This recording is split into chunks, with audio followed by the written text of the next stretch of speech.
Ovo je jedna priča o glasnicama. Znači, kada mi pričamo, imamo dvije glasnice i zato kada mi pričamo, one se dotaknu, ali kada bi imali jako tanke glasnice, onda bi ovako pričali. Ako imamo jako debele glasnice, onda bi ovako pričali ko bedo. A kada imamo takve kakve mi imamo, onda ćemo ovako pričati i imamo drugačiji glas.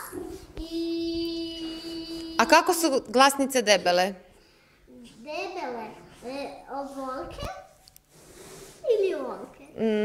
A kad su kratke, jel onda pričamo visoko ili duboko? Visoko, jako visoko. Ovako visoko.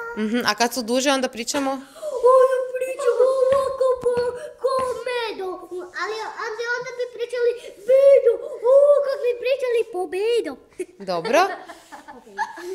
Po bedo. A kako su tanke glasnice?